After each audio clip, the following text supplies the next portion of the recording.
Unnao rape case का आरोपी और भाजपा का पूर्व विधायक कुलदीप सेंगर को जब हाईकोर्ट से जमानत मिलता है तो हमारे देश का तमाम लिब्रांडू गैंग एक्टिव हो जाता है और कहता है कि भाजपा की सरकार है, इसीलिए भाजपा के विधायक को बचाया जा रहा है। लेकिन अभी सुप्रीम कोर्ट ने कुलदीप सेंगर के जमानत पर रोक लगा दिया है और कहा है कि कुलदीप सेंगर जब तक जिएगा तब तक जेल में ही सड़ेगा।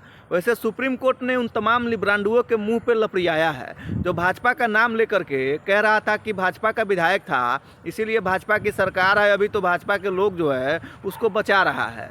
वैसे आपको पता ही होगा कि कुलदीप सेंगर उन्नाव में एक लड़की के साथ, जो लड़की उस समय 16 वर्ष की थी, उसके साथ में दुष्कर्म की वारदात को अंजाम देता है। जिसके बाद वो पीड़ित लड़की थाने पहुंच के अपना शिकायत दर्ज कराना चाहती है तो पुलिस उसका एफआईआर भी नहीं लेता है। जब वो पीड़ित लड़की मुख्यमंत्री आवास के सामने जा कर के अपने आप को आत्मदाह करने का प्रयास करती है, उसके बाद उसका रिपोर्ट थाने में दर्ज किया जाता है।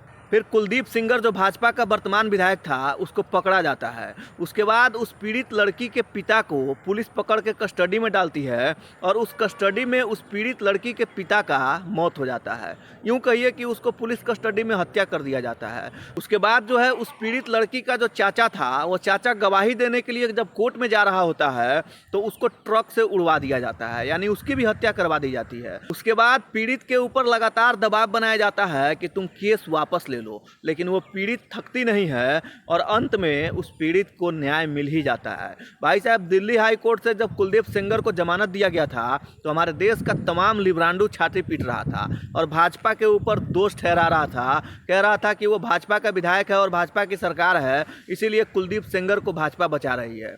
लेकिन आज सुप्रीम कोर्ट ने उन तमाम लिब्रांडुओं के मुंह पे थपड़िया दिया है और कहा है कि आरोपी कोई भी हो या कहीं का भी हो, सजा तो उसको जरूर मिलेगी।